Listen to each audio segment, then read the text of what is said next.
Swayam Prabha. Digital India. Educated India.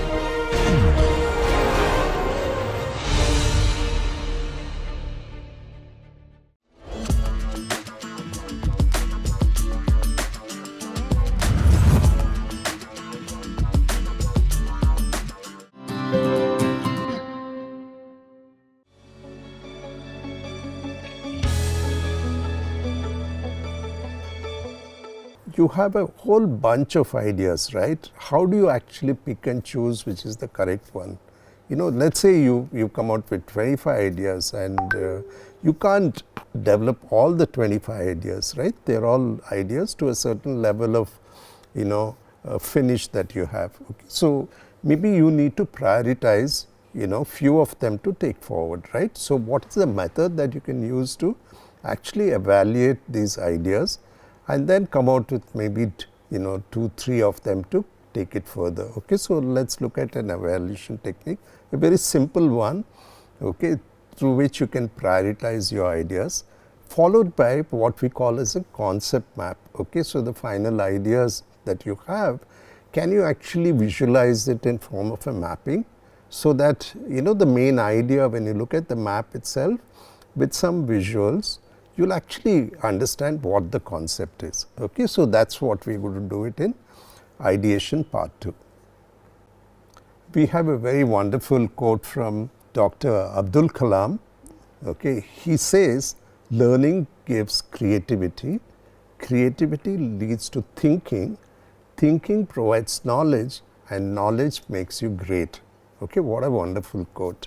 From learning to creativity to thinking to knowledge, and that's actually is very, very good for our human or mankind, right, or life on earth.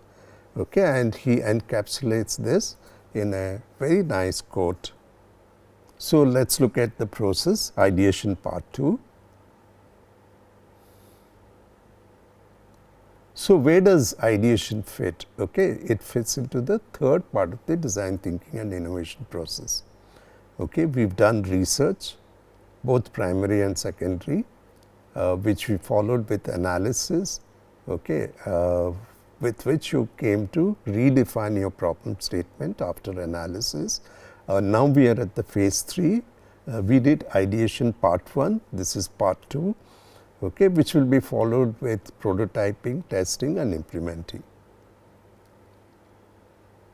Okay, so in terms of the diagram, in summary, okay, research is you have to look all over the place, and analysis you have to come down into few factors that you want to take ahead. Then this part, ideation, again you have to think many solutions, right? You need various concepts, so the more the better, and then we'll prioritize and take few of them forward in terms of making the prototype, then testing it, getting feedback, reiterating, and then finally implementing it.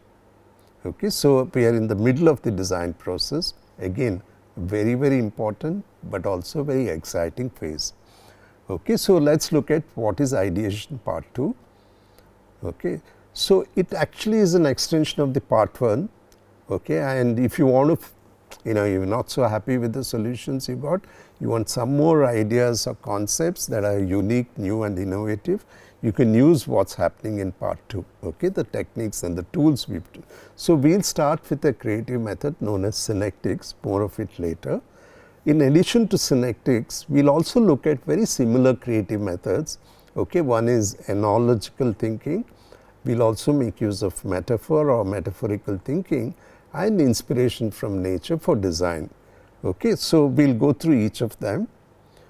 Okay, so if you look at synectics, okay, so this was, this term was coined by two, professors, George M. Prince and William Gordon, okay, and they coined this method, okay, and actually they adopted this word synectics, okay, from the Greek language, and it actually means the joining together of different or apparently irrelevant elements. Okay, so basically, if you have an idea, you try to connect it with another idea which is not at all connected, normally, but you try to find something, parts of it which can actually make a difference, okay, and you try to find this connection and make a combination, okay. So that's a very interesting thing, okay, because if you can do that, you can actually come out with surprising solutions, okay. So let's look at the technique itself, okay.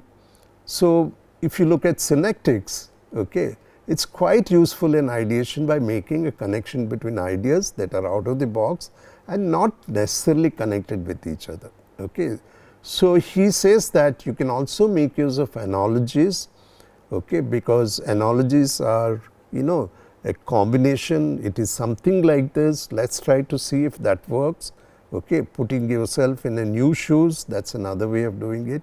It can lead to new and surprising ideas. He also encouraged one to use metaphors, okay, or a metaphorical thinking, okay, which can make familiar things and the strange things familiar. It can make familiar things strange and the strange things familiar. Okay. So, he encouraged the use of analogies and metaphors in addition to synectics, right. Okay. So, let us look at all of them. Okay. Let us go into what is analogical thinking. Okay. So, if you look at analogical thinking, it makes use of an analogy to generate fresh new ideas and make surprising connections. Okay. Let us look at what are the different types of analogies. Okay. So, one is personal analogy. Okay. So, let us say I am designing a chair. Okay. So, imagine myself as the chair and somebody is going to come sit on me, and how comfortable can I make it? Okay. What posture can I take to make the person comfortable? So, basically you imagine yourself as the idea for the object and you role play the situation and think of, what kind of experiences have you had if somebody actually sits on you or you are carrying a load, and that can actually lead to new ideas. Okay. Very simple. Okay. Personal analogy is the first type of analogies. We are looking at few of them. Basically, you have to imagine yourself as the idea or the concept or the object, okay, or the service, and see how you can role play the situation and think of, ideas that can come out of it. Okay. The second is direct analogy. That means that you make use of similar objects or situations in both the man-made world and the natural world and see if you can make connections. Okay. So, if you want to look at the chair again, we will take it, okay, and you want to look at how do you actually go in the nature and sit.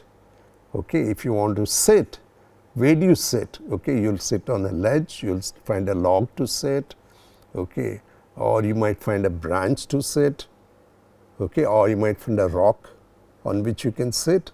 Okay. So, these objects, how are they different from the chair that you have? So, can I make a rock into a chair, or can I make a branch into a chair, or maybe I can fix the chair onto the wall itself, right. So, I can just have a chair, when I want to sit, and it's there no chair when I don't want to sit, right. So, you still have the space around. Okay. So, I am just brainstorming, but basically direct analogy means that you find similar things in different situations and see if it can fit into the ideation process. Okay.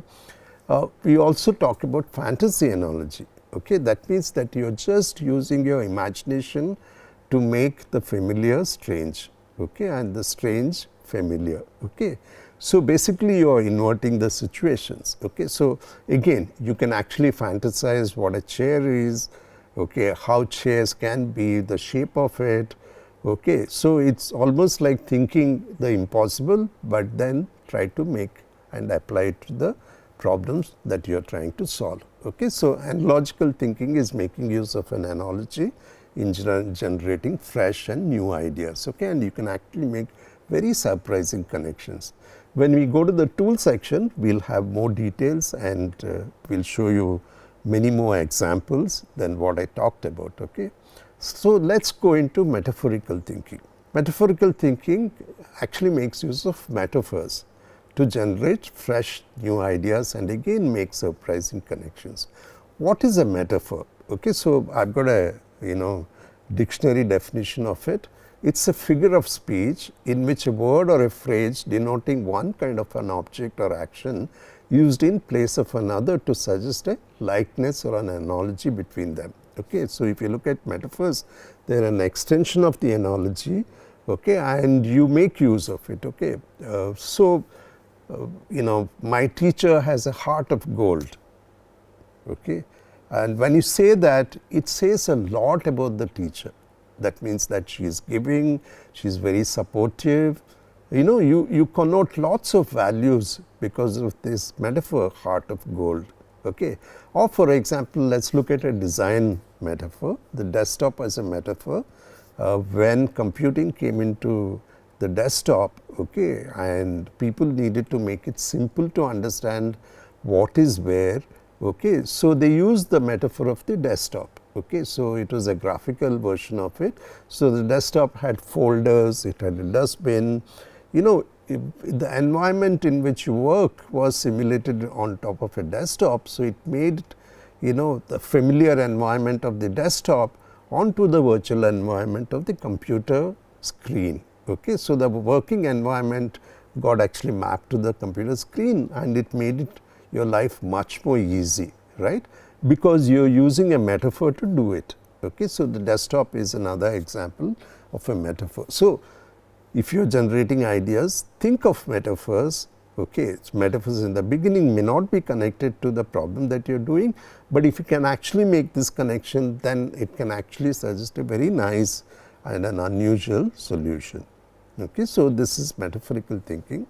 Of course, the third one is getting inspired by nature to do design. Okay. Mankind has done this from time immemorial. Okay. You can go back to in history and think of instances where actually man looked at nature through observation and converted some of those findings into things that are useful to the man. Okay. So, this is has happened over generations. Okay. That nature has served as an example, as a provider of solutions, and you actually adopt this to your own situations. Okay. So, let us look at some examples. For example, the shape of the beak of a kingfisher bird, because kingfisher bird can go into the water and pick up something. Okay. So, it is very streamlined. Okay. And the bullet train in the beginning was making a lot of noise, because it goes at such fast speeds and because of the air coming in here. So, there was a booming sound which was happening. But then they tried to put the kingfisher, that beak, onto the bullet train front, and suddenly the noise was gone.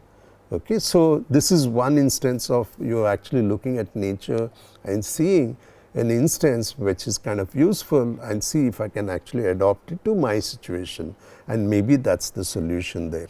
Okay. Or for example, fractals. Okay. Fractals are found in nature, you can find it, and they actually make very strong structures. Okay. And so, the instance is that if I am doing an architectural building, so can I actually use the fractal theory or the structure to build my building, so that the structure becomes very, very strong. Okay. You will see that in many instances. For example, temples in India do follow the fractal model. Okay. And then you can see that they last for thousands of years. Right. And one of the reasons is that because it actually has the structure of fractals, which is actually a very strong structure. Okay. So, this is just few instances of doing it. Okay. So, we started with synectics. Okay. Synectics is thinking out of the box, and it says that try to use analogies. We looked at different kind of analogies, and one kind of analogy is metaphor, and metaphor is a word that we commonly see it in literature, in poetry, in films. Okay. So, for design also you can use metaphors, like the case of desktop which has been used. And the last one is looking at the nature and getting inspired from examples from the nature. Okay. And if you can actually adopt some things from the nature, okay, and to your own problem solving, that is the fourth method here. So, we have thought of 4 methods.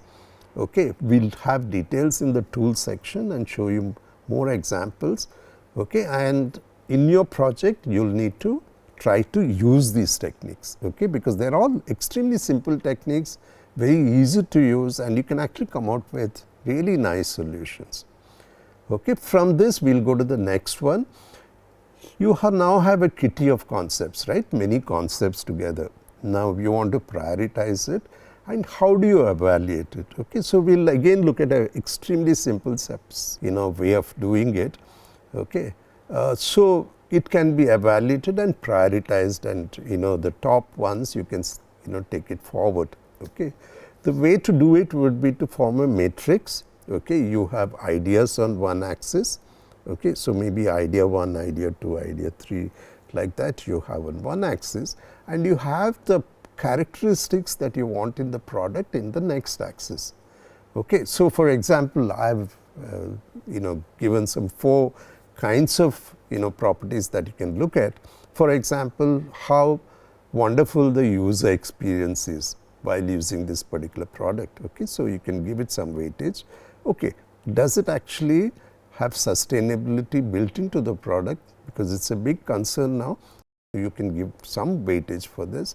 How nice it looks, the form, finally it has to fit into the environment, be in some place. Okay. Does it actually gel over there? So, the form of it, the elements of design, you can look at it and give some weightage to this. How well does it function? That means that if it is supposed to grind something, does it actually grind it? Okay. If it has to light something, how nicely it lights and how you can control it. Okay. So, function is a very important form. Okay. So, give it some weightage. Of course, you are trying to do something new, right. So, is it creative as an idea? Is it innovative as an idea? Especially this point becomes very, very important if you are going to the market, because there are already existing solutions, and if yours have to actually compete with the existing solutions, it has to need something which the others are not giving, right. So, there is that innovative factor which is very, very important for a product. Okay. And of course, there are rules of how much does it cost, okay, and how easy to maintain it. Okay. So, these are also additional factors. Okay. So, I have given you 4, you can add more properties into this, but they form one axis and you have the solutions in the other axis. You give some criteria and you give some weightage, okay, and you can probably even choose a scale for doing it, maybe 1 to 1 is terrible, 9 is great, 5 is average. Okay. So, you can give some weightage and scale and give these marks to each one of those factors, and then you will see that some of the products have more weightage than the others, and then you can decide and debate and then select one of them. Okay. So, very simple way of evaluating concepts, okay, using a method, right. And then we will go into, let us say after the evaluation you want to go ahead with, let us say 2 or 3 concepts. Okay. You can actually visualize these concepts, and when we visualize, it is called as a concept map. Okay. Here you can see that it was Joseph Nowak at Cornell University who actually coined this term, and he used concept mapping for understanding subjects, and he uses as a method of learning, okay, so that people remember things in the subject, how parts and components of the subjects are related to each other. Okay. So, if you look at it, concept maps visually depict how the idea is interconnected to other components or parts of the problem space that you are trying to find a solution. Okay. So, at one glance you can actually explain what your idea is, okay, and you need to be visual. You can actually draw it, but also you can see how the connects are, the parts are connected to it. Concept maps are very helpful to give an overview of the parts of the solution, how they combine together and depict it. Okay. So, let us look at an example from that. Okay. So, this is I have said DSOS is one of the references that I always give, because DSOS, as the name suggests, is a web space which documents different things of design. Okay. So, if you look at it, okay, it is open access. Okay, and it has many things in it. It has courses, it has resources, it has case studies, it has a gallery, it has videos, and it has tools, right. So, that is the core of the resource, and you can, how the content is created, experts create it, we also do it through open, source. Okay. So, it is a digital online content, and of course, you can access it through any means, okay, either through your mobiles or computers or desktops, okay, and it can actually form a network at the end of it, okay, and students, or learners, right, faculty members can make use of it. If I show this diagram, right, and this was the final idea of what we put in place, okay, for DSOS, and at one glance you can actually see what DSOS does. Okay. So, it becomes very, very useful to depict and represent what the DSOS and its interconnectedness. Okay. So, this is what we call as a concept map. We will show more examples later on. Why is this part important? The main reason is that it's again adds to your creativity, and you're actually giving much more ideas, right. So, your pool of ideas or concepts increase, and synectics is a very effective method. Synectics along with metaphors, analogies and inspirations from nature can actually make a world of difference. Okay. Once there are several ideas, the ones that are most appropriate can be chosen through evaluation. So, that is what we called as concept evaluation. And then of course, if you want to actually visualize this and represent it with all the interconnections and the components put together, then you can actually make a concept map. Okay. So, we are still at the ideation phase and actually representing the ideas. Okay. So, if you look at what this section involves, okay, I have actually made a very simple, right, idea of this. You start with synectics, that is to do with analogies, then you go into metaphors and nature inspiration. Okay. Then you do concept evaluation of all the ideas that you have, and then make maps of few of the ones that you are taking forward. Okay. So, that is the summation of this section, and I have given the same references as the previous section, because it still has to do with creativity and ideation, and you will find lots of resources in DSOS, and Act of Creation by Arthur Koestler, Lateral Thinking by Edward de Bono, okay, and Creativity, the Psychology of Discovery and Invention, okay, is an extremely nice book. Okay. So, if you get the time, please actually get these books and have a look at them. Okay. Ending with a quote by Abraham Lincoln, the best way to predict the future is to create it. Okay. So, that is the crux of it. Okay. If you are in this world of design and creativity and innovation, you are actually inventing the future, right, and you will be creating and be part of that innovative section. Okay. So, thanks a lot for listening.